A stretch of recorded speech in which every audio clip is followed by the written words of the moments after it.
Hello friends, இன்னைக்கு நம்ம இந்த வீடியோவில் என்ன பார்க்க போகிறோம் பார்த்தீங்கன்னா, ரெட்மி இப்போ புதுசாக ஒரு ஃபோன் லான்ச் பண்ணியிருக்காங்க. இந்த ஃபோனோட ஸ்பெசிஃபிகேஷன் என்ன, இந்த ஃபோனை நீங்கள் வாங்கலாமா வேண்டாமா அப்படிங்கிறத தான் இந்த வீடியோவில் நம்ம பார்க்க போகிறோம்.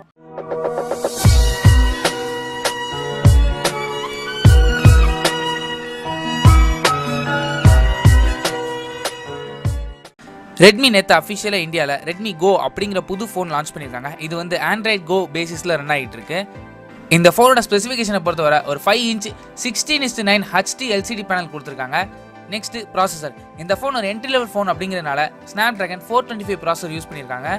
Next RAM and storage 1GB RAM அப்புறம் 8GB ஸ்டோரேஜ் வேரியண்ட்டில் வருது. இந்த ஸ்டோரேஜை எக்ஸ்பேண்ட் பண்ண டெடிகேட்டட் SD கார்டு ஸ்லாட்டும் கொடுத்துருக்காங்க. நெக்ஸ்ட் ஃபோனோட கேமரா பொறுத்த வரைக்கும் இங்கே 8 மெகாபிக்சல் f2.0 ரியர் கேமரா கொடுத்துருக்காங்க. ஃபோனோட ஃப்ரண்ட் ஃபேசிங் கேமரா பொறுத்தவரை 5 மெகாபிக்சல் f2.2 கேமரா கொடுத்துருக்காங்க. நெக்ஸ்ட் ஃபோனோட பேட்டரி. இந்த ஃபோன் 3000 mAh பேட்டரி கெப்பாசிட்டியில் வருது. நெக்ஸ்ட் ஃபோனோட சாஃப்ட்வேர் பொறுத்த வரைக்கும் இங்கே ஆண்ட்ராய்ட் கோ ப்ரோக்ராம் கீழே வரனால ஆண்ட்ராய்ட் 8.1 ஓரியோல ரன் ஆகிட்டு இருக்கு.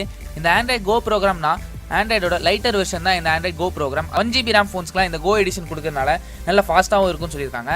அது மட்டும் இல்லாமல் இந்த ஃபோனில் யூஸ் பண்ணிக்க சாஃப்ட்வேர்ஸ் கூட கூகுள் கோ, ஃபைல்ஸ் கோ, மேப்ஸ் கோ, அது மட்டும் இல்லாமல் யூடியூப் கோ, ஜிமெயில் கோ கூட எல்லாமே இருக்குது. எல்லாமே கோ வெர்ஷன், அதாவது லைட்டர் வெர்ஷனாக தான் கொடுத்துருக்காங்க.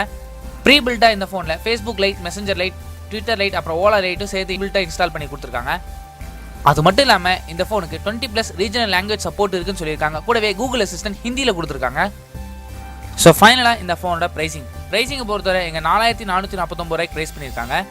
இந்த ஃபோனோட ஃபர்ஸ்ட் சேல் மார்ச் 22 கிடைக்கும்னு சொல்லியிருக்காங்க. இந்த ஃபோனை நீங்கள் mi.com, ஃப்ளிப்கார்ட் அப்புறம் mi ஹோம் ஸ்டோர்ஸில் கூட வாங்கிக்கலாம்னு சொல்லியிருக்காங்க. ஸோ ஃபைனலாக இந்த ஃபோன் நீங்கள் வாங்கலாமா வேண்டாமா அப்படின்னு என்கிட்ட கேட்டிங்கன்னா, இந்த ஃபோனை வாங்குறதுக்கு நீங்கள் Asus ZenFone Lite அந்த ஃபோன் தாராளமாக வாங்கிக்கலாம். அந்த ஃபோன் பார்த்தீங்கன்னா இதோட எல்லா விதத்துலையும் பெட்டராக தான் இருக்கும். அது மட்டும் இல்லாமல் அந்த ZenFone Lite L1 ஃபோன் அப்பப்போ ஆஃபரில் 5000 ரூபீஸ்க்கு வந்துடுது. ஸோ நீங்கள் தாராளமாக ஆஃபர் பார்த்து அந்த ஃபோனை வாங்கிக்கலாம். ஸோ அவ்வளோதான் இந்த வீடியோ பிடிச்சிருந்தா லைக் பண்ணுங்கள், கமெண்ட் பண்ணுங்கள், ஷேர் பண்ணுங்கள், மறக்காம சேனல் சப்ஸ்கிரைப் பண்ணுங்கள், கூடவே அந்த பெல் பட்டன் எழுத்துங்க. அப்போ தான் நாங்கள் வீடியோ போட்ட உடனே உங்கள் ஃபோனில் நோட்டிஃபிகேஷன் வரும். தேங்க்ஸ் ஃபார் வாட்சிங்.